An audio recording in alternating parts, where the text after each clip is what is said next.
ሰአሊተ ምሕረት ደብረ መድኃኒት ሰአሊተ ምሕረት ደብረ ምጥማቅ። ክቡር አባታችን መልአከ ኃይል ቆሞስ አባ ተክለ ብርሃን የዚህ ታላቅ ካቴድራል አስተዳዳሪ፣ ክቡር መምህራችን ሊቀ ኅሩያን መምህር ጥላሁን ታደሰ የዚህ ታላቅ ካቴድራል የስብከተ ወንጌል ኃላፊ፣ ታላቁ አባታችን ክቡር ቆሞስ አባ አትናቴዎስ ወልደ ጎርጎርዮስ፣ ክቡራን ወንድሞቻችን መምህራነ ወንጌል ሰባኪያን፣ ወንድሞች ዲያቆናት፣ ዘማሪያን፣ በዜማ ቃ የምታገለግለው ወንድማችን፣ ከምን በላይ አጽናኝ የሆነውን የእግዚአብሔርን ድምፅ ለመስማት በዚህ የተሰበሰባችሁ ኦርቶዶክሳውያን ክርስቲያኖች፣ አባቶች፣ እናቶች፣ ወንድሞች፣ እህቶች እንደዚሁም ሕፃናት እስከ ሞት ድረስ በወደደን በመድኃኒተ ዓለም በኢየሱስ ክርስቶስ ፍጹም ፍቅር እንደምን አመሻችሁ፣ እንደምን ዋላችሁ፣ እንደምን ቆያችሁ። ስለ ክፉ ምኞት በዓለም ካለው ጥፋት አምልጠን በበረከትና በጽድቅ በቅድስናና በንጽህና እግሮቻችን በአደባባዮቹ እንዲቆሙ የፈቀደልን፣ ሳይገባን በመቅደሱ የሰበሰበን፣ በዓለም ካለው ጥፋት የለየን፣ ታላቁን ወንጌል እንድንሰማ ሰብስቦ በመቅደሱ እንድንገኝ የፈቀደልን፣ የጨለማችን ብርሃን የሞታችን ትንሣኤና የትንሣኤያችን በኩር የአባቶቻችን አምላክ ልዑል እግዚአብሔር መድኃኒተ ዓለም ኢየሱስ ክርስቶስ ስሙ ለዘላለም የተመሰገነ ይሁን። ንጽሕተ ንጹሐን ቅድስተ ቅዱሳን ሰአሊተ ምሕረት አፍራሪተ መዓት እናታችን ድንግል ማርያም ስለ አማላጅነቷ፣ ስለ እናትነቷ፣ አምላክን ስለ መውለዷ፣ ለእኛ ስለ መሰጠቷ፣ ስለ ርኅራኄዋ ስሟ ለዘላለም የተመሰገነ ይሁን። ጻድቃን፣ ሰማዕታት፣ ቅዱሳን መላእክት ሁሉ እንደየክብራቸውና እንደየሞገሳቸው ክብርና ምስጋና ይድረሳቸው።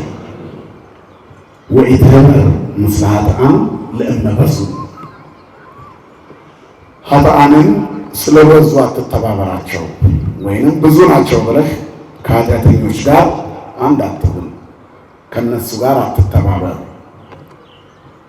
መጽሐፈ ሲራክ ምዕራፍ 7 ቁጥር 16 ላይ በ80 የኢትዮጵያ ኦርቶዶክስ ተዋሕዶ መጽሐፍ ቅዱስ ውስጥ የምናገኘው ነው። ከመጻሕፍት ሁሉ ቀድሞ የታተመ ያልተቆነጸለ፣ ያልተገነጠለ በኦሪጂናል ማንነቱ ያለ ትልቁ መጽሐፋችን፣ ትልቁ መጽሐፍ ቅዱስ የኢትዮጵያ ኦርቶዶክስ ተዋሕዶ ቤተክርስቲያን መጽሐፍ ቅዱስ ነው። ይህ መጽሐፍ መኖሩ ለሰይጣን ራስ ምታት፣ ለደቀ መዛሙርቱ ደግሞ በሽታ ሆኖባቸዋል። ውጊያም በማይለያት ቤተክርስቲያን ውስጥ ስንኖር በትርጓሜ ሀብታም ሆና ልጆቿን ከዲያብሎስ መንጋጋ ነቅላ እያመጣች በረቷንና ደጀ ሰላሟን ስለምትሞላ ሁልጊዜ ፈተና አይለያትም። በዚህ ምክንያት በእሷ ላይ ድንጋይ የሚወረውሩ፣ የሚተቿት፣ አፋቸውን የሚያላቅቁባት ብዙ ናቸው።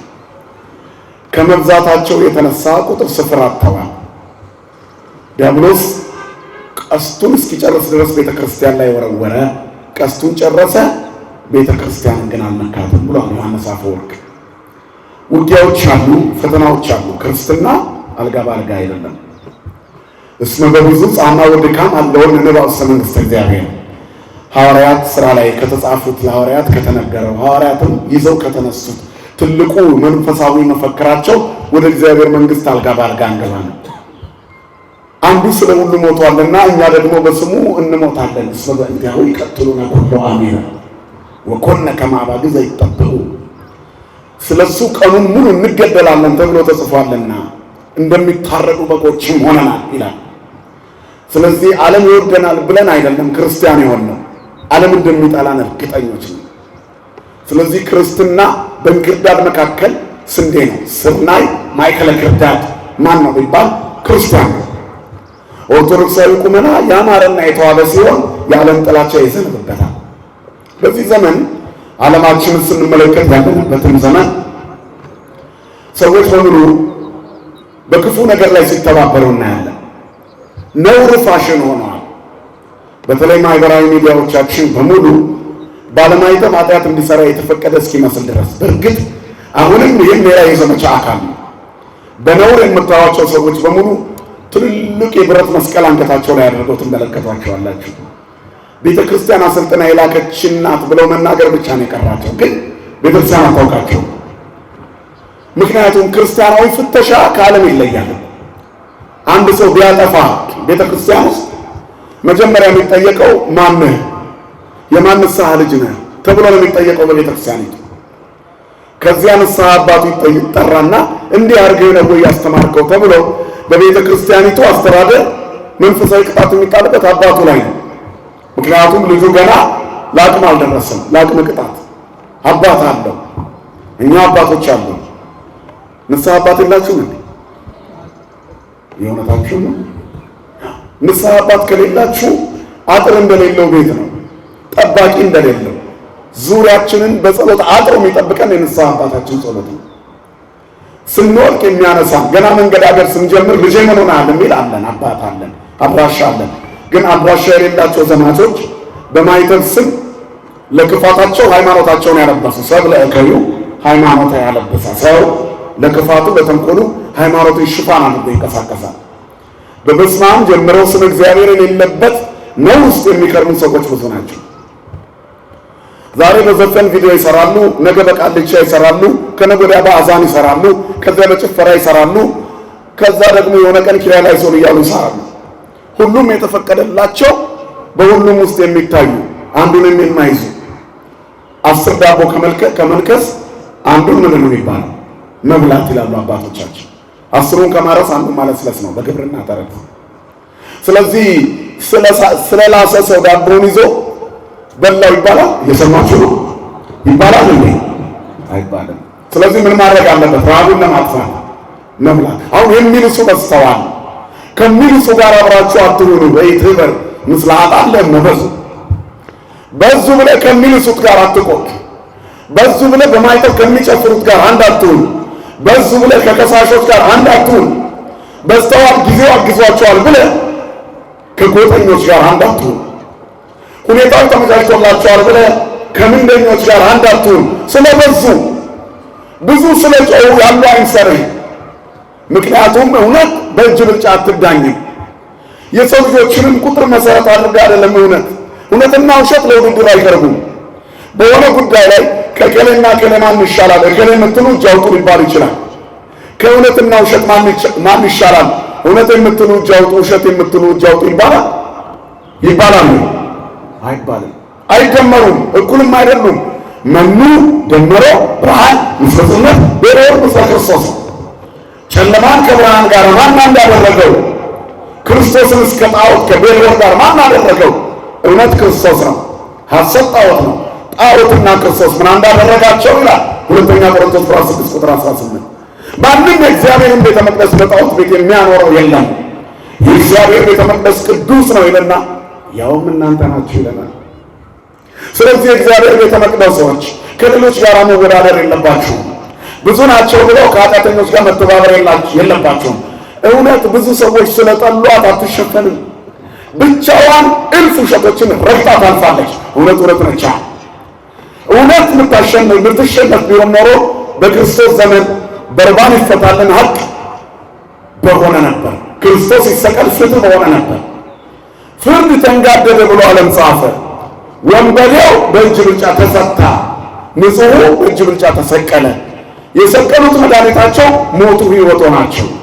ነፍሴን በፈቃዴ ልሰጣት ወይንም ልተዋት ስልጣን የለ ነው ያለ ጌታ ዓለም ሁሉ እጁን ስላነሳበት ብቻ አልተሰቀለም። ዓለም ማንነቱ ተገለጠበት። እሱ ግን የመጣው ሊሞት ነው። ስሙ ለዘላለም የተመሰገነ ይሁን። ስለዚህ ዓለም በቲፎዞ ሊነቃነቅ ይችላል። ክርስትና የእጅ ብልጫ የለውም። በተለይም ኦርቶዶክሳዊ ተዋሕዶ ሃይማኖት ቲፎዞ አትፈልግም። ቲፎዞ የምትፈልግ ቢሆን ኖሮ ዛሬ እዚህ ሰዓት ደብረ ምጥማቅ የተነበበው ተአምር ብቻ አንድ ትልቅ መድብል መጽሐፍ ይወጣዋል። ለስለት የሚላኩት ወረቀቶች የዘመናችን ትልልቅ ተአምራት ናቸው። የኩላሊት ፌለሪቲ አንድ ፓኮ ሻማ አስገባው። ኩላሊቴ አይሰራም ተብዬ ነበር፣ ደህና ስለሆንኩ ተፈወስኩ። በሁለት ብርጭቆ ሰበል ሚሊዮን ብር የማይፈውሰውን እመቤታችን በሁለት ብርጭቆ ሰበል ድህነትሽን አይታ አጥባ ታስወግዳለች። ስሟ የተመሰገነ ይሁን። ስለዚህ እዚህ ቦታ ላይ ፉክክር የለም፣ ቲፎዞ የለም። ወንዶች በጭብጨባ ሴቶች በእልልታ ተብሎ ብቻ ተአምሩ ይታለፋል። አይኔ ጠፍቶ ነበር እምነትና ጸበሉን ተቀብቼ አሁን ጥሩ እያየሁ ነው እልል በሉልኝ ብሎ ብቻ ያልፋል። እዛ ቤት ያልተሰራ ተአምር መጽሐፍ ይጻፍበታል። አሁን ተአምር ከመጥፋቱ የተነሳ ትልቁ ተአምር እኛም መስደብ ሆኗል። እኛ የራሳችንን የምናወራበት ሰዓት የለንም። ዛሬ ጠዋት ላይ እዚህ ከነበራችሁ ብዙ የስለት ወረቀቶች ይመጣሉ። አይ በቃ የተወሰኑትን አንብብና የተወሰኑትን ተዋቸው ይባላል። ሰዓት የለም። እውራን የበሩበት ለምጻሞች የነጹበትን ለመናገር እንኳ ሰዓት የለም። ጊዜው የወንጌል የምንድን ነው? ህዝቡ ይማር ቀሳት የለም። እግዚአብሔር በጣም ስለሚሰራ እኛ ቤት ተአምር አዲስ አይደለም። ለምጻም ይነጻል፣ ዕውር ይበራል። የሞት ደብዳቤ ከሆስፒታል ይዞ የመጣ ሰው እንደገና በሕይወት ቆሞ ይመለሳል። እግዚአብሔር የተቆረጠውን ይቀጥላል፣ ባዶውን ሙሉ ያደርጋል። የት? ኦርቶዶክሳዊ ተዋሕዶ ቤተክርስቲያን። ክብርና ምስጋና ለስሙ ይሁን። ስለዚህ ቤተክርስቲያን ጠላቶቿ ብዙ፣ ተአምራቶቿ ግን ከጠላቶቿ በላይ ከፍ ብሎ ጎልቶ የሚታይ ልዕልናዋ በተግባር የሚገለጥ ነው። እኔና እናንተም በምንኖርበት ሕይወት ውስጥ ብዙ ናቸው ብለን ከኃጢአተኞች ጋር አንተባበር። ዘመኑ የሆኑ ክፉ ሰዎች ተሰብስበው አንድ የሚሆኑበት የበርባን ይፈታልን ዘመን ነው። እኛ ግን መድኃኒታችን ፊት እንቆማለን። ብቻውን ነበር ይላል ወንጌል። ሁሉም ትተው ሸሹ ይላል ማርቆስ ወንጌል። ማንም ከጎኑ አልነበረም። አንድም ሰው ብቻውን መስቀል ላይ ብቻውን ዋለ።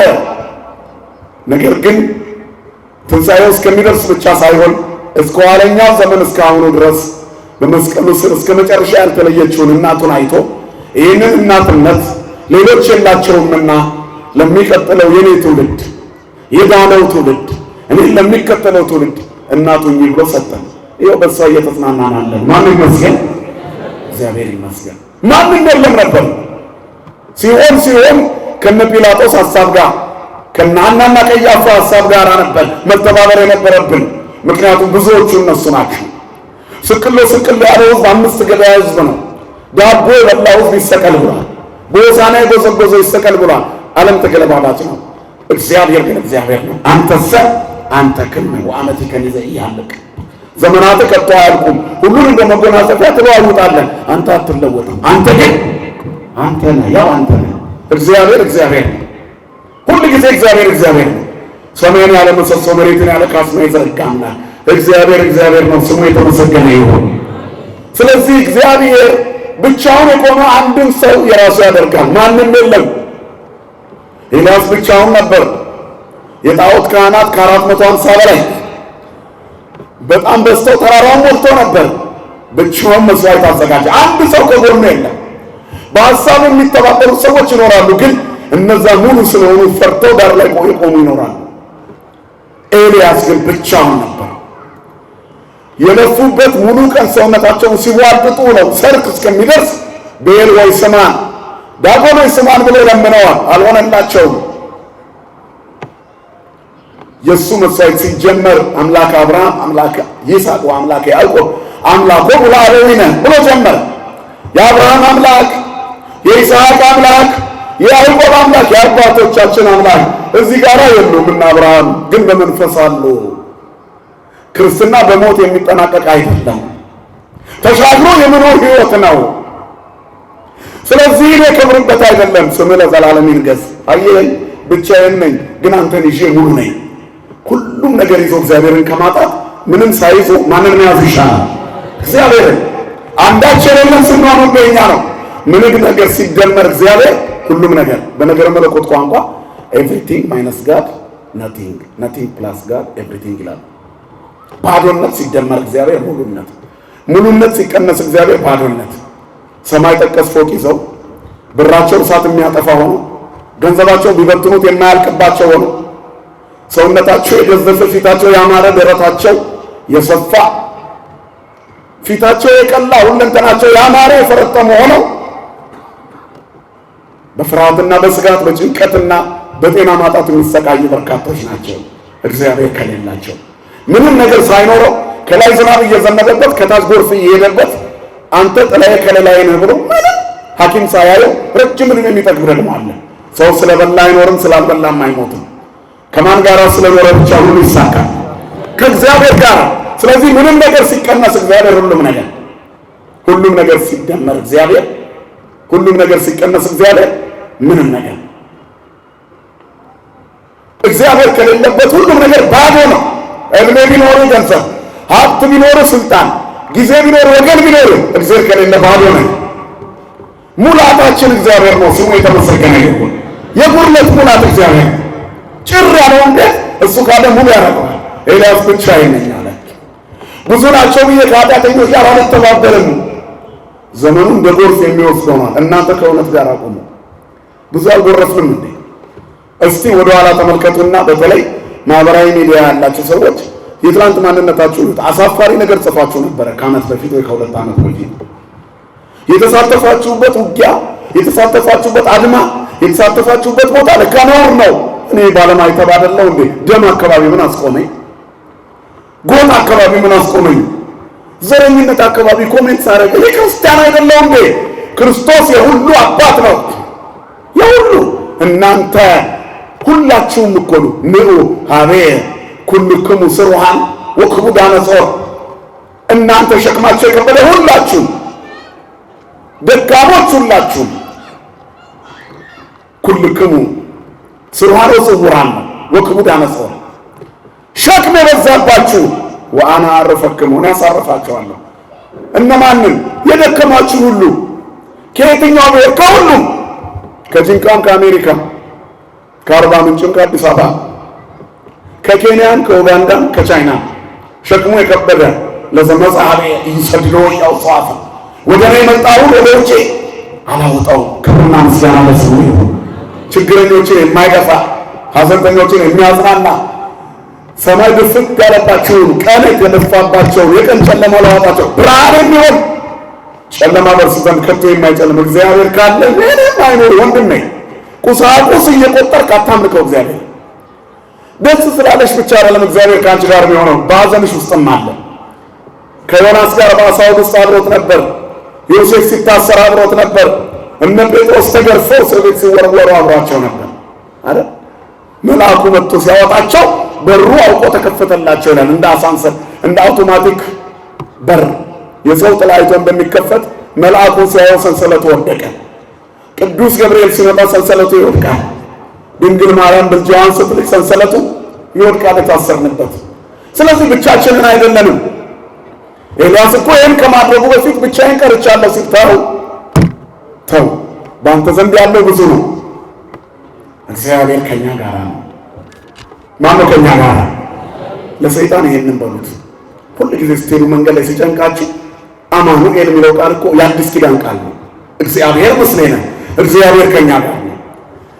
ጭንቅ ሲላችሁ አማትቡና እንዴ በስመ አብ ወወልድ እኔ እኮ እግዚአብሔር ከኔ ጋር ነው በሉ። ያኔ ፍርሃት ተነቅሎ ይሄዳል። የምትሄዱበት መንገድ ለምልሞ ይጠብቃችኋል። ሰባሪው ይቀድማል ከፊት፣ ያስጨነቃችሁን ይሰብራል። ሚክያስ 2:17 ላይ ሰባሪው እግዚአብሔር ከፊት ይቀድማል ይላል። እንዴት ደስ ይላል!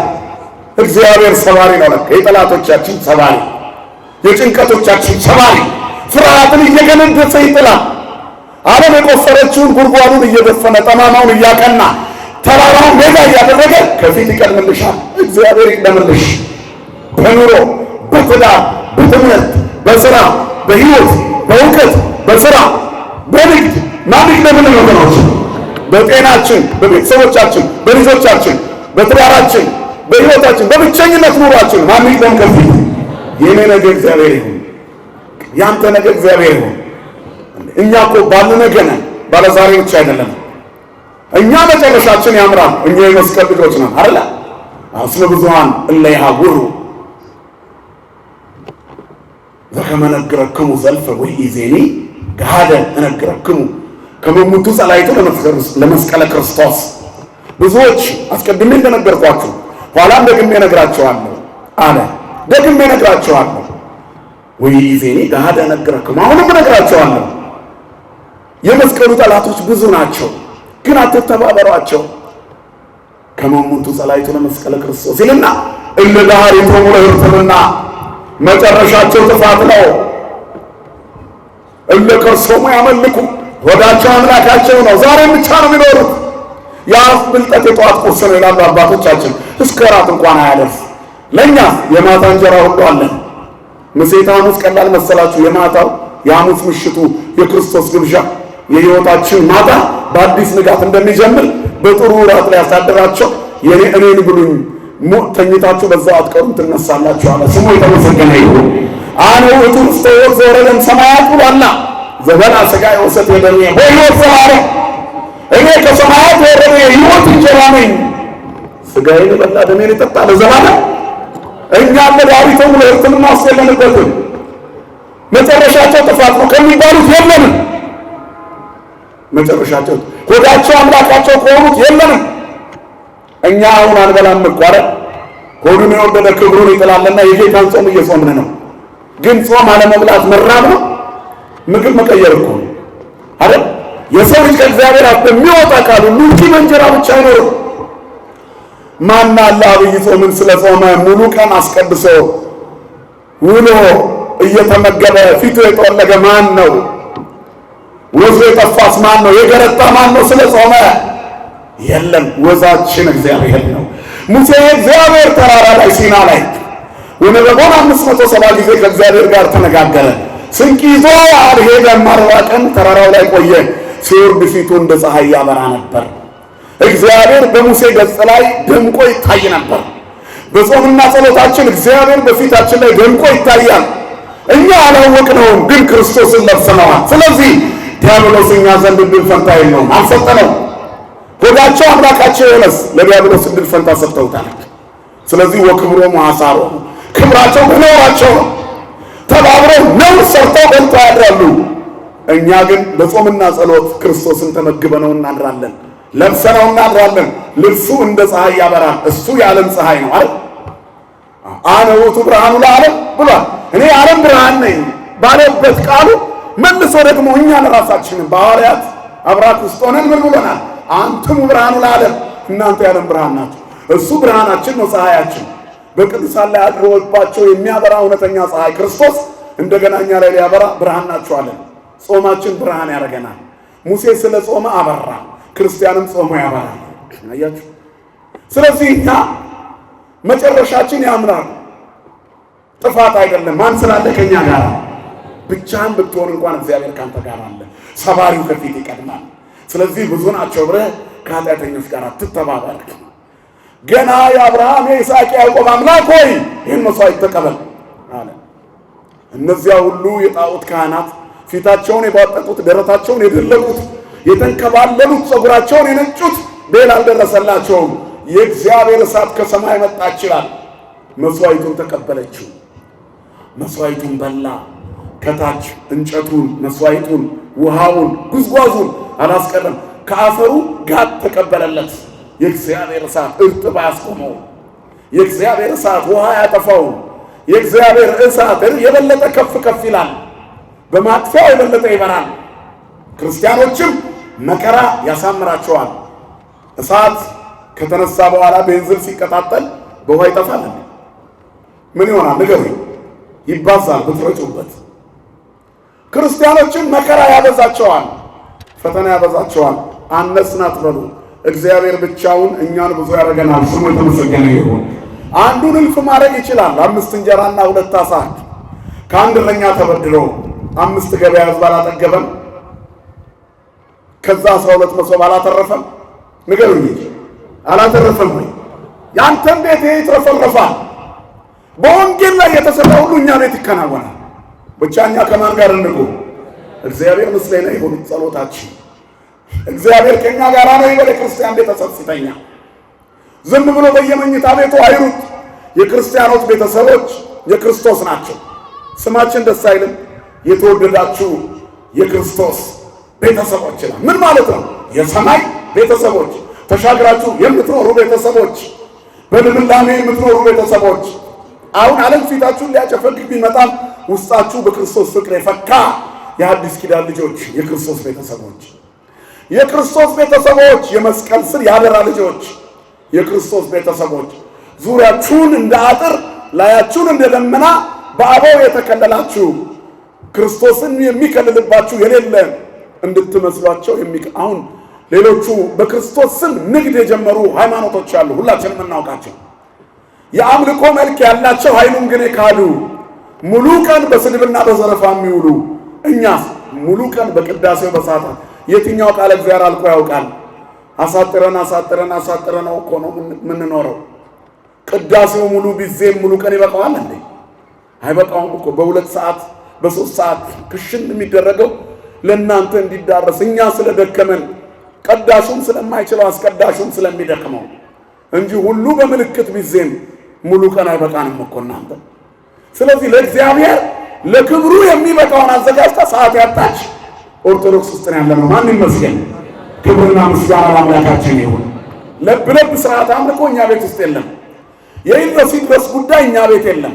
በምድራዊ ቋንቋ ዘረፋ እኛ ቤት የለም። እኛ ጸላይቱ ለመስቀል ክርስቶስ አይደለንም። የክርስቶስ መስቀል ጠላቶች አይደለንም። የመስቀሉ ስር ልጆች ነን። የድንግል ማርያም ልጆች ነን። ነዋ ወልድኪ እነሆ ልጅሽ ብሎ የሰጣት ዮሐንስ አባታችን ነው። የአብራኩ ክፋዮች ነን። የዳነው በክርስቶስ ደም ነፃ የወጣው ትውልድ ምልክት ዮሐንስ ነው። መስቀል ስር እመቤታችንን ይዟል። እኛ ከእረኞቹ ጋር በግርግም ከእናቱ ጋር አግኝተነው እናቱን አክብረን ሕፃንነቱን ሳንንቅ ያመለክነው የሰብአ ሰገል ልጆች ነን። የእረኞቹ ልጆች ነን። እኛ ነን የሰማይ ሽታ ያለን ተሻግረን የምንኖር ነን። ስለዚህ ብዙ ናቸው ብለን ከዓለም ጋር እንተባበር። ኃጢአትን፣ ፋሽን፣ ክህደትን እውቀት ያደረገ ዓለም ላይ ነው ያለነው። በዚህ ጊዜ ሰዎች ዝነኛ ለመሆን እግዚአብሔርን መተናኮል ጀምረዋል። እለ ዳህሪቶሙ ለሕርትምና መጨረሻቸው ጥፋት ነው። ሚዲያ ላይ ወጥተው እግዚአብሔርን የሚሳደቡ ሰዎች አሉ። የተከተሏቸው ሰዎች ያሰከሯቸው። እኛ ብቻችንን ከማን ጋር ነን ወገኖች? እንደ ኤልያስ ብቻውን ከእግዚአብሔር ጋር። ሰው ብቻውን በብዙ እንክርዳድ መካከል የበቀለ ስንዴ። ይህም ሳምንት ስለ አንድ ብቻውን ስለሆነ ሰው ይተረካል። 7ኛ ሳምንት ምን ይባላል? የዐቢይ ጾም ሰባት ወሀሎ አሐዱ ብእሲ እምፈሪሳውያን ይላል ዘስሙ ኒቆዲሞስ መልአኮሙ ለአይሁድ ወውእቱ መጻ ኀበ እግዚእ ኢየሱስ ቀዲሙ ሌሊተ። ከፈሪሳውያን ወገን የሆነ የአይሁድ መምህር ኒቆዲሞስ የሚባል አንድ ሰው ነበረ። ከፈሪሳውያን ወገን የክርስቶስ ጠላቶች ከሆኑት ወገን የአይሁድ መምህር የክርስቶስ ከሳቾች ለሆኑት መምህራቸው አንድ ሰው ነበር። ወሀሎ አሐዱ ብእሲ አንድ ሰው ብቸኛ፣ ብዙ ናቸው ብሎ ከኃጢአተኞች ጋር ያልተባበረ ከ8ቱ ሳምንታት እስከ ትንሣኤ ባሉት እሑዶች ቆጥረን በግለሰብ ስም ተሰይመው የዛን ሰው ታሪክና አስተምህሮቱ የሚተረክበት ሳምንት ይህ ሳምንት ብቻ ነው። ጌታችን በመዋዕለ ሥጋዌ ቆሞ ያናገራቸው ሰዎች ጥቂት ናቸው። ከነሱ ሰዎች መካከል ዓለም የሚድንበትን ቁልፍ ምስጢር የተቀበለው ይሄ ሰው ነው፣ ኒቆዲሞስ። ከፈሪሳውያን የሆነ አንድ ሰው ነበር፣ አንድ ብቻውን፣ እንደ ኤልያስ አንድ ብቻውን፣ እንደ ሙሴ አንድ ብቻውን፣ በአንድ በትር ሕዝቡን እየመራ የተሻገረ አንድ ብቻውን፣ እግዚአብሔርን እያመለከ የኖረ አንድ ብቻውን፣ ይሰቀል ከሚለው ሕዝብ መካከል ምን አጠፋ ብሎ የሚሟገት አንድ ብቻውን። የእሱ ተማሪዎች ሁሉ ሳይቀሩ ተባብረው ሲሰቅሉት አይ እኔ ሥጋውን እየገነዝኩ ቅዱስ ቅዱስ ልበለው ብሎ ተጠግቶ ተንበርክኮ እየሰገደ የጌታችንን ሰውነት የዳሰሰ ግን ፈሪሳውያን ወገን የሆነ አንድ ብቻውን መልአኮሙ ለአይሁድ። ሐዋርያው ቅዱስ ጳውሎስ በመልእክቱ ከቄሳር ቤት ያሉ ወገኖች ሰላምታ ያቀርቡላቸዋል ይላል መልእክቱ ላይ። ለወንድሞች ሲጽፍ ለወገኖቹ ሲጽፍ ምን ማለት ነው? ቄሳር ቤት የክርስቶስ ጠላቶች ናቸው ያሉት፣ ግን እዛ ውስጥ አሉ በእንክርዳድ መካከል የበቀሉ ስንዴዎች አሉ። ቤተ መንግሥቱ ውስጥ ለክርስቶስ የተለየ መንፈሳዊ ቁመና ያለው ሰው አለ ለካ። ከፈሪሳውያን ወገን የሆነ ትልቁ መምህር ለካ ቁመናው አዲስ ኪዳን ሊሆን ነው። መነሻው ዛሬ ነው። ክርስቶስን ሊያናግረው በሌሊት ቀድሞ መጣ። ቀድሞ ሌሊት ቀድሞ በሌሊት መጣ ሳይነጋ። አዲስ ኪዳን ሊነጋ ድንግዝግዝ ነውና በኦሪት ውስጥ እያለ መጣ። ወውእቱ መጻ ኀበ እግዚእ ኢየሱስ ቀዲሙ ሌሊተ። ቀድሞ በሌሊት መጣ። ከሌሎቹ ቀድሞ በሌሊት አዲስ ኪዳን ሳይገለጥ ቀድሞ በሌሊት በድንግዝግዝ ሳለ በሌሊት ሰዎች ሁሉ ወደ ዓለም የመጣውን ብርሃን አልቀበልም ባሉበት ሰዓት ቀድሞ መጣ። ትምህርተ ጥምቀት ለእሱ ተሰጠው። ከ5ቱ አዕማደ ምስጢር የሚደንቀው የኒቆዲሞስ ትምህርት በነገራችን ላይ በሊቃውንት ትንታኔ ሙሉውን አዕማደ ምስጢር ይይዛል። የሃይማኖት መሰረት የሆነውን ትምህርት ሊማር ከዛ ወደ ጌታ መጣ። ረቢ ነአምር ከመ እግዚአብሔር መጻእከ ከመ ትኩን መምህረ። መምህር ሆይ ከእግዚአብሔር ዘንድ መምህር ሆነ እንደመጣ እናምናለን። እስመ አልቦ ዘይክል ይግበር ዘንተ ተአምረ ዘአንተ ትገብር ዘእንበለ እግዚአብሔር ምስሌሁ። እግዚአብሔር ከእርሱ ጋር ከሆነ በቀር አንተ የምታደርጋትን ይህን ተአምር የሚያደርግ ይችል ዘንድ ማንም ሥጋና ደም የለምና አንተ ከእግዚአብሔር እንደመጣ አምናለሁ አለ። ኒቆዲሞስ እንዴ ከዛ ቤት ከከሃዲያን መንደር ይሰቀል ከሚለው መንደር ከምቀኞች መንደር ከክፉዎች መንደር ያውም አስተማሪ ሲበለጥ ደስ የማይለው ስንት ሰው አለ። የመጠላለፍ ምድር ላይ አይደል ያለ ነው። ከኛ የተሻለ ሰው ከመጣ እኮ ስንተች ነው የምንውለው? ስንተች እንዴት አድርገን እንደምናስወግደው ነው የምናስበው። ሁሉም ከፊት ቀዳሚ ለመሆን በሚሮጥበት ዘመን አያችሁ እንዴት ኢትዮጵያውያን በእርግጥ በዚህ አንታማም። አሁን ያለው ዘመናችን ተበላሸ እንጂ ከክርስቶስ ጋር ያለን ግንኙነት እየላላ ሲመጣ ስግብግቦች ሆነን እንጂ የአባቶቻችንን ታሪክ ወደኋላ ስናጠና እኔ ወደፊት ልቅደም የሚል ስግብግብነት የለባቸውም አባቶቻችን። በረከታቸው ይደር። የኢትዮጵያን ታሪክ ታውቃላችሁ። 5 ዓመት ሙሉ ንጉሱ ከሀገር ወጥተው ሄደው ሀገሪቷ ተፈታች ተብሎ በሚቆይበት ጊዜ ያ ጨዋ ሕዝብ ሲመጡ መልሶ ዙፋናቸው ላይ ነው አክብሮ ያስገባቸው። ኢትዮጵያውያን በዚህ እንታወቃለን። ዙፋኑን አይደለም የምንፈልገው፣ ቁመናውን ነው የምንፈልገው። የሰውነት ቁመናውን፣ ዜግነቱን፣ ሀገራዊ ማንነቱን አረ ባለማይተም ቁመናችንን እግዚአብሔርን በመፍራት የሚለወጥ ማንነቱን። እንዲህ ግን አይደለም ማለት ፈሪሳውያን ክርስቶስን ለምንድን ነው የጠሉት? እነሱ ሊሰሩት ያልቻሉትን ሰራ። ሰው ሁሉ ይሰማያል ብለው ያስቡ ነበር። እሱ ሲመጣ 5 ገበያ ሕዝብ ተከተለው። አረ ተመልከቱት፣ ዓለሙ ሁሉ ተከትሎታል። አረ ቶሎ እንግደለው። ምን አጠፋ? ይኸው ውሩን እኮ አበራው። አረ እንግደለው። ለምጻሙን እኮ አነሳው መንገድ ላይ። አረ ይህን ሰው እንግደለው። ምን አደረገ?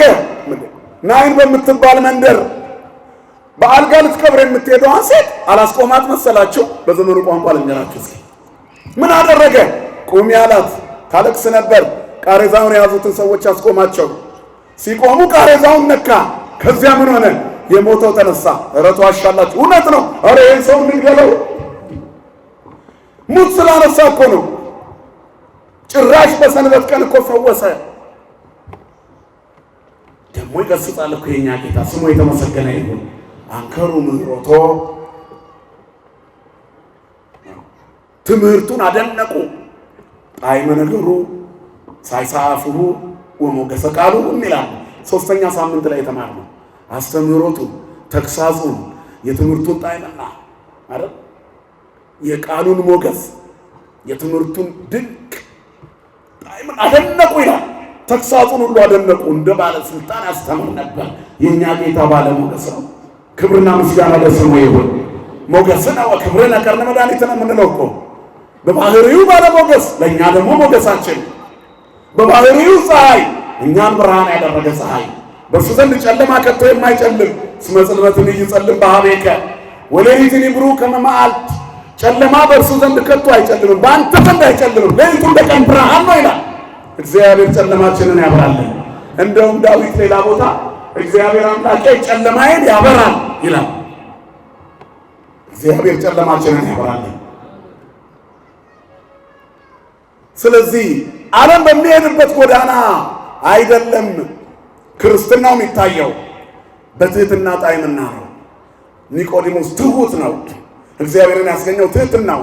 ትልቅ መምህር ቢሆንም የተሻለውን መምህር ሲያገኝ ግን ድንቅ ተማሪ ሆኖ መጣ። ከእግዚአብሔር ዘንድ መምህር ሆነ እንደመጣ እናምናለን።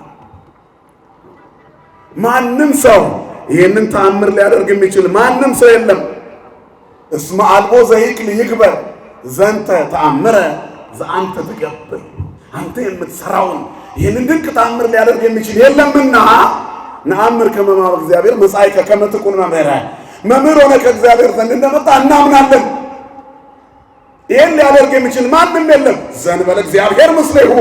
ለእግዚአብሔር እውቅና የሰጠ ቁመና ይስጠን። መድኃኒዓለም መንፈሳዊ ቁመና ይሄ እግዚአብሔር ያውቃል። ሰው ወደ ዝና ማማ ሲወጣ ጥሬ ግሬ ነው ይላል።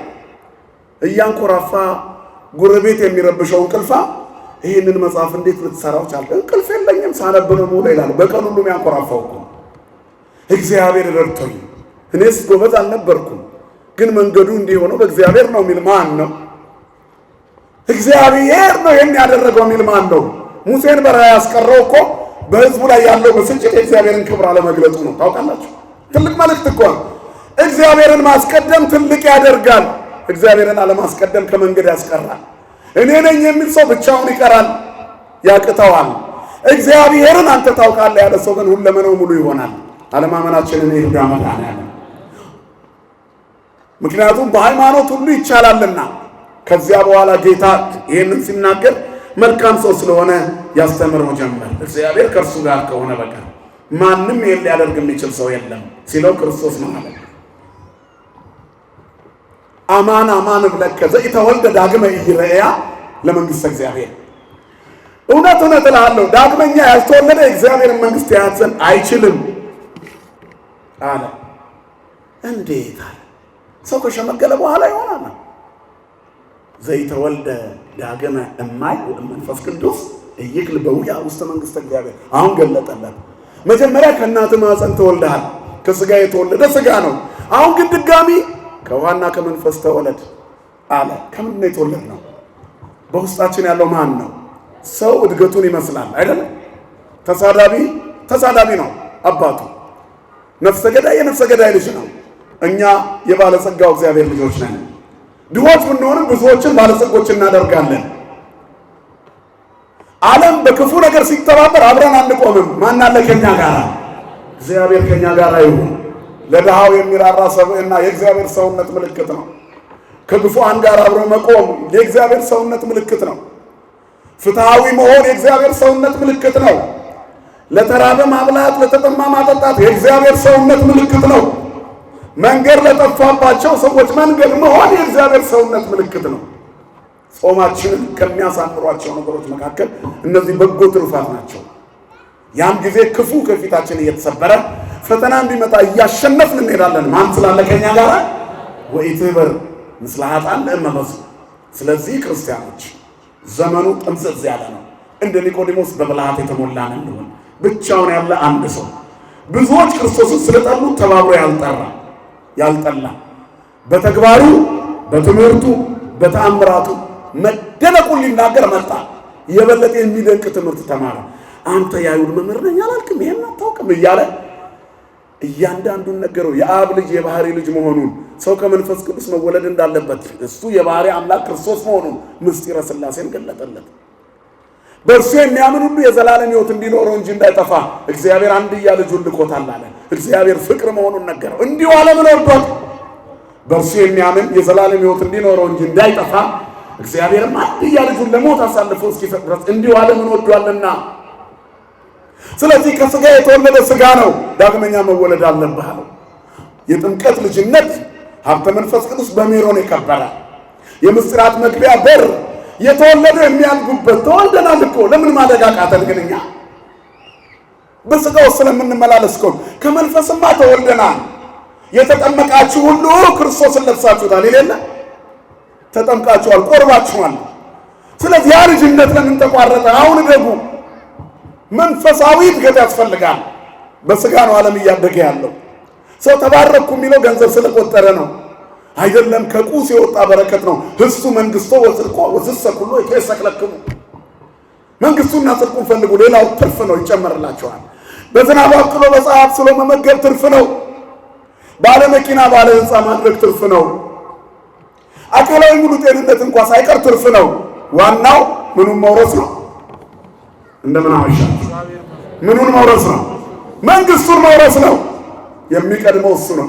መንግስቱን ለመውረስ ከማን መወለድ አለብን? ዘይተወልደ ዳግመ ኢይርኤያ ለመንግሥተ እግዚአብሔር ነው።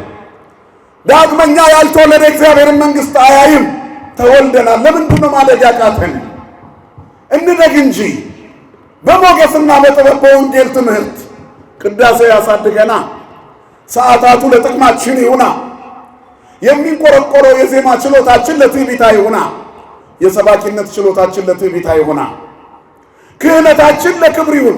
አስቀዳሽነታችን ሞገስ ይሁነን እንጂ ስለ ጾም የማይጾመውን የምንነቅፍ ትዕቢተኞች አንሁን፣ የትሕትና ሰዎች እንሁን። መምህር ነው። እውነተኛ መምህር ሲያገኝ ግን አስደናቂ ትሕትና አሳየ።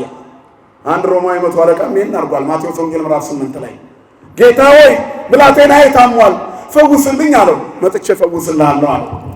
ከዚያ ምን አለ ንገሩኝ እስኪ ምን አለ? በእናታችሁ ጮክ በልና ንገሩኝ። ምን አለ?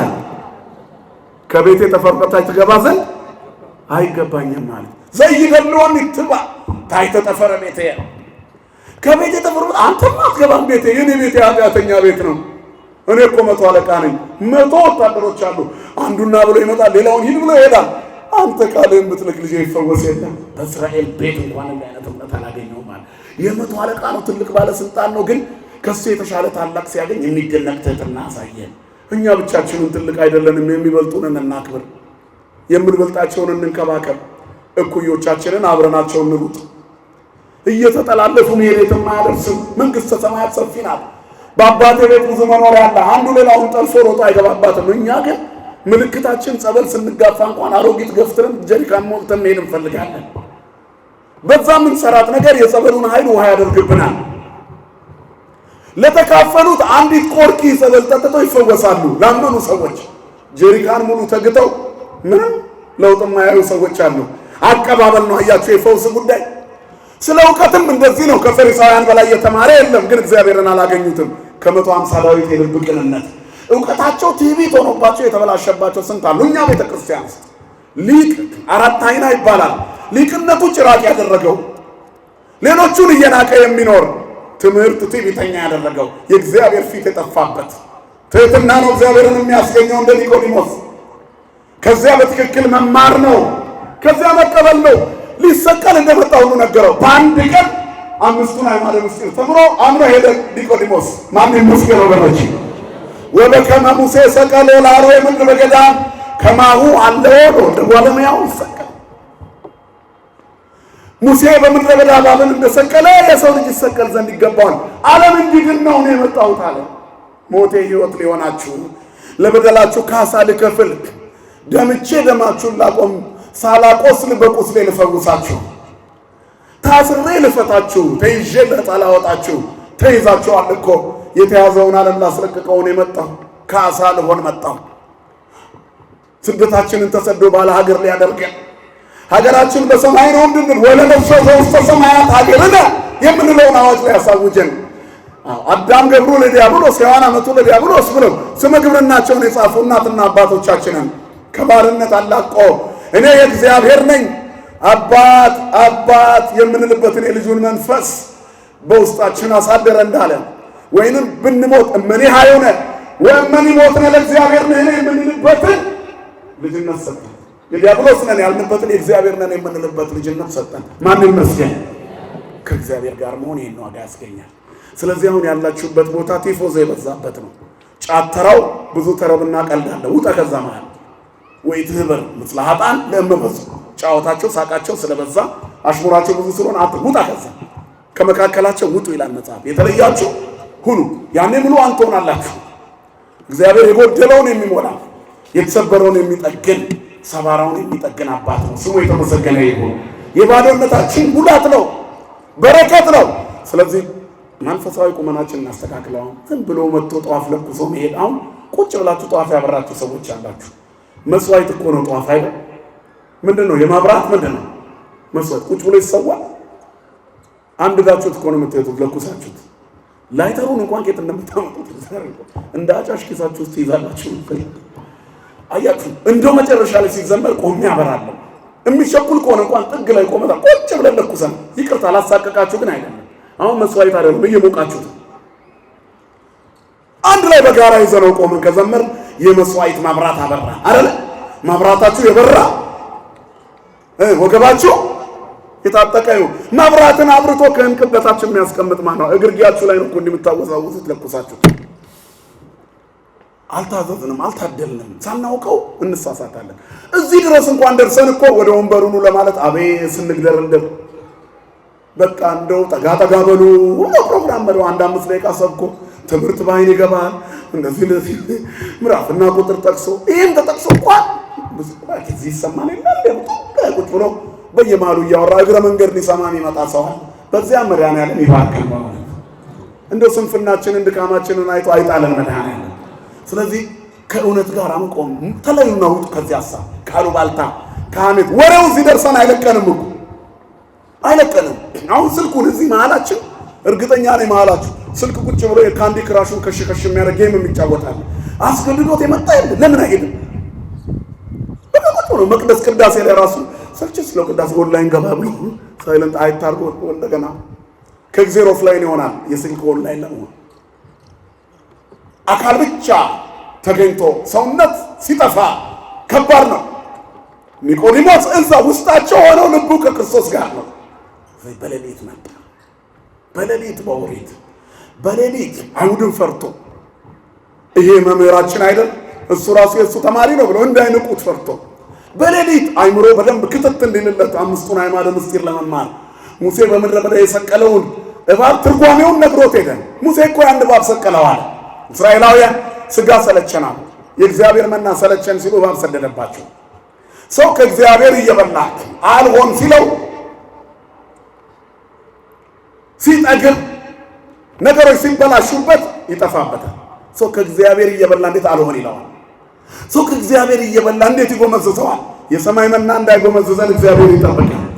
ሰውነታችን የሰማዩን እንጀራ ተጸየፈ፣ እባብ ሰደደባቸው። ከዚያ ተሰበሩ፣ ሞቱ፣ ተነደፉ፣ ቆሰሉ። ሙሴ ጮኸ ወደ እግዚአብሔር በናስ እባብ ስራና ስቀል አለው። ከፍ አድርገህ የናሱን እባብ ሲያዩ መርዙ ይለቃቸዋል አለ።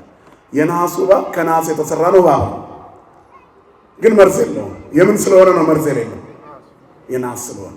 ክርስቶስ ኢየሱስ በመስቀል ላይ ሲውል መስቀል የወንጀለኛ መሰቀያ ነው። እሱ ግን ወንጀል የለበትም፣ ንጹሕ ነው። ነገር ግን የወንጀለኞችን ሕመም ይፈውሳል። ያዩት ሁሉ ይድናሉ፣ እሱን ያዩ ይድናሉ። ክርስቶስ የዓይናችን ፈውስ ነው። ክብርና ምስጋና ለስሙ ይሁን። ስለዚህ መስቀሉን ያዩ ሁሉ ይድናሉ። ዓይኖቻችንን ባርክ የምንለው ለዚህ እኮ ነው፣ ለሞት እንዳይተኙ መስቀሉን እንዲያዩ።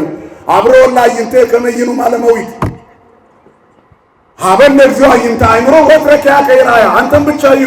የእውቀት ዓይኖች ስጠን፣ የጥበብ ዓይኖች፣ የውስጥ ዓይኖች፣ ልባችን ይብራ፣ በጸጋ የጸና ይሁን፣ ከእግዚአብሔር ጋር ይሁን። እኔ ክርስቲያን የሆንኩት እነከሌ ስለተጠመቁ አይደለም። ወንጌል የምማረው እነከሌ የሚባሉ መምህራን ይመጣሉ ስለተባለ አይደለም። እኔ ከእግዚአብሔር ጋር ስለሆንኩ ነው። ከማን ጋር ስለሆነ? ስለዚህ የነሐሱ እባብ የእስራኤላውያንን ሕመም ሰበረ። የነሐሱ እባብ ምሳሌነቱ ለአማናዊው መድኃኒት ለክርስቶስ ነው።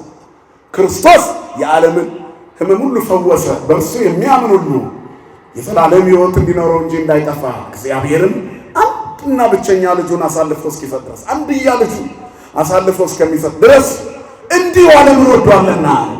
ፍቅሩ እንደዚህ ነው። ሂድ ውረድ ተወለድ ሙትላቸው ብሎ በአንድ ልጁ ጨክኖ ላከው። እንዴት ቢወደን ነው ለገዛ ልጁ ያራራለት? ይሄን ተናገረ። ዓለም በልጁ እንዲድን ልጁን ለሞት ላከው አለ። ስለዚህ ክርስትና ይሄ ነው። ውጣ ከኦሪት የአይሁድ መምህር አይደለህ እንዲህ አለው። ከዚያ በኋላ ኒቆዲሞስ 3 ቦታ ላይ ይታያል። መጀመሪያ አንዴ ታይቷል። ከዛ ቀጥሎ 2 ጊዜ ይታያል። ሁለቱም ጊዜ መሸት ሲል ነው። በማታ በነበረ ጉባኤ ላይ የዮሐንስ ወንጌል ምዕራፍ 7 ቁጥር 55 ይሄ መሰቀል አለበት አሉ። ሂዱና አምጡት ተብለው ተላኩ። መምህራን በሙሉ ተሰብስበዋል። የአይሁድ መምህራን ሸንጓቸው ላይ ክርስቶስ ተይዞ እንዲመጣ ሲመጡ የታለ ለምን አላመጣችሁትም አሏቸው። እንደሱ የሚያስተምር እኛ አይተን አናውቅም አሉ። የእኛ ጌታ ጠላቶቹን የሚማርክ በፍቅሩ የሚያንበረክክ ሕይወት የሚሆን ማልኮስ ሊቆርጠው ቢመጣ ሊይዘው ቢመጣ የደነቆረ ጆሮው ተቆርጦ ክርስቶስ ሲነካው የሚሰማ የሆነለት እጁ የሰለለችውን ዘርጋ የሚል ጠላቶቹን ሁሉ የሚፈውስ ክብርና ምስጋና ለስሙ ይሁን። ሁል ጊዜ የሚጠሉትን የወደዳቸውን እስከ መጨረሻ የወደዳቸው ዓለምን ስለወደደ እየገደሉት ወድጃቸዋለሁ ያለ ፍሬሎሙ ስለበዘያምሩ ይገብሩ ብሎ ወደ አባቱ ያመለከተ አባቶ የሚጨክኑብኝም የመጣሁላቸው ለእነርሱ ነው፣ ልጄ ላይ እንዲያደረጉበት ብላ አትጥላቸው ማራቸው ያለ የፍቅር አምላክ ስሙ የተመሰገነ ይሁን። ሁላችንንም ይወደናል። የመጣው ለዚህ ነው፣ ሕይወት ሊሆነን። ስለዚህ ሊይዙት የሄዱት በፍቅሩ ተይዘው መጡ። እኔ እንደዚህ አይነት አላየንም። ከዛ ተጨቃጨቁ ይላል። ህዝቡን ያስታል አሉ ግማሾቹ። ኧረ ጥሩ ነው የሚያስተምረው እኮ ምን አጠፋ? በመሃል አይ በፍጹም መሰቀል አለበት የሚለው ሲያየን ኒቆዲሞስ እጁን አወጣ ከመምህራን መሃል። በሕጋችን ወንጀል የሌለበትን እንድንከሰው እንድናስረው እንድንገለው ተፈቅዷል አላቸው። አንተ ደግሞ ከየት ወገን ነህ አሉት። ሁሉም ከሱ ጋር ሆኗል እንዴ አሉ። ሲያዩት ኒቆዲሞስ ነው፣ በጣም የተፈራ መምህር፣ ከፈሪሳውያን ወገኑ ከተጠየቀ እውቀቱ ቢጠየቅ መልአኮሙ ለአይሁድ ሊቅ ነው፣ መምህር ነው። ስለዚህ የነሱን ፋይል አከሸፈ። ጊዜው አልደረሰም ነበርና እያንዳንዱ ወደ ቤቱ ሄደ ይላል ወንጌሉ ሲጨርስ። ማን በተነ የክፋትን ሸንጎ? ከክርስቶስ የተማረ። የዲያብሎስን ሰራዊት የሚበትን ቁመና እንዲኖረን ከቅዳሴው አንጥፋ፣ ከሰዓታቱ አንጥፋ፣ ከማህሌቱ አንጥፋ፣ ከትምህርት ወንጌሉ አንጥፋ፣ ከዝማሬው አንጥፋ። እግዚአብሔር ከሁላችን ጋር ይሁን። ኒቆዲሞስ በመጨረሻ ምን አደረገ? ከኃጢአተኞች ጋር ስላልቆመ ክርስቶስ በተሰቀለ ጊዜ የአርማትያሱ ዮሴፍ የክርስቶስን ሥጋ ለመነ። አውርጄ ወስጄ በራሴ መካነ መቃብር ላኖረው አለ። የተጠረበ ድንቅ የሆነ መካነ መቃብር ዮሴፍ አዘጋጅቶ ነበር። በዚያ ያማረ ዋሻ ውስጥ ለትንሣኤው እንዲዘጋጅ የዮሴፍን መቃብር ተዋሰ። ለዮሴፍ የታጨች ድንግል ማርያም ጠብቃት የተባለ ዮሴፍ ንሳ ካላሰናበትና አትንካ ተብሎ በሽምግልናው ዘመዱ ሆና በእግዚአብሔር ጥበብ የተሰጠችው እንደ ልጁ ያሳደጋት እመቤታችንን እየጠበቀ ለዮሴፍ በተሰጠ እንዲጠብቃት በተሰጠ ማኅፀን ተጸንሶ ተወለደ። ለዮሴፍ በተዘጋጀ መቃብር ደግሞ ገብቶ ወጣ። ክብርና ምስጋና ለስሙ ይሁን። ሁለቱንም የእግዚአብሔር ልጅ ወደ ዓለም ሲመጣ ለዮሴፍ የታጨች ድንግል ዘንድ መጣ። የእግዚአብሔር ልጅ ከመቃብር በትንሣኤ ሊወጣ ለዮሴፍ የተዘጋጀ መቃብር ውስጥ ገባ። ክብርና ምስጋና ለአምላካችን ይሁን። ዮሴፎቹ ይለያዩ እንጂ ሁለቱም ዮሴፍ ናቸው። በጣም የሚደንቅ ነው። ወደ መቃብሩ ሊገባ ሲል 100 ንጥር የተቀመመ የከርቤ ሽቶ አዘጋጀ። ማን? ኒቆዲሞስ። አስቀድሞ በሌሊት የመጣው ኒቆዲሞስ አሁን ሊያመሻሽ ሲል በጊዜ ቀደም ብሎ የክርስቶስን ሥጋ ዳሰሰ።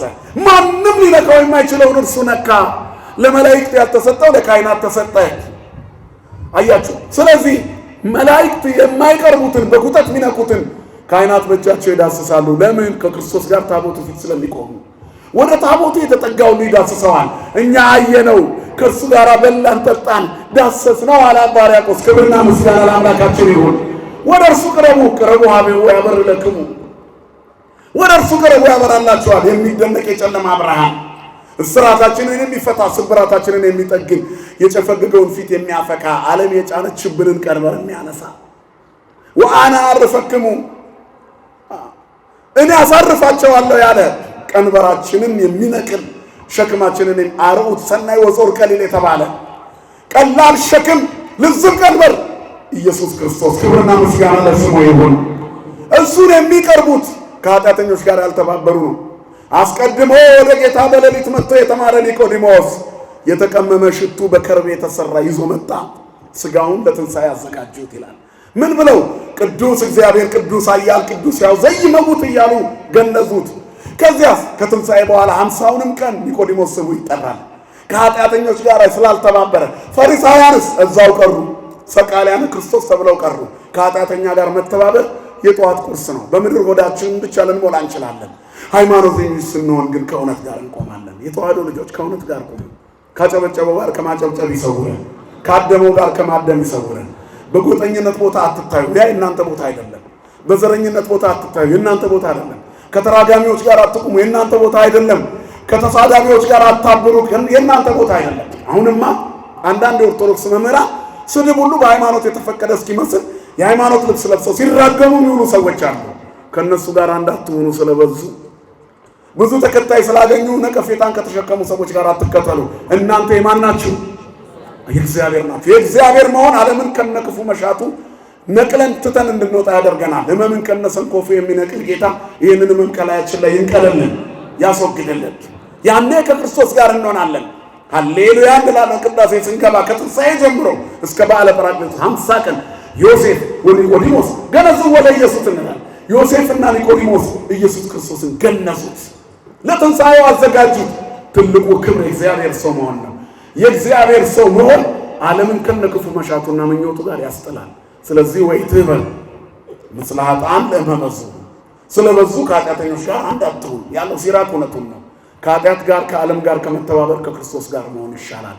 ከክርስቶስ ጋር ሆነን ሞቱን በሚመስል ሞት ከእርሱ ጋር ከሆንን ትንሣኤውን በሚመስል ትንሣኤ ደግሞ ከእሱ ጋር አንድ እንሆናለን። እግዚአብሔር ለዚህ ክብር ያብቃል። የእግዚአብሔር ቸርነት፣ የእመቤታችን አማላጅነት፣ የቅዱሳን መላእክት ጥበቃ፣ የአበው ጸሎትና ልመና አይለየን። ወስብሐት ለእግዚአብሔር።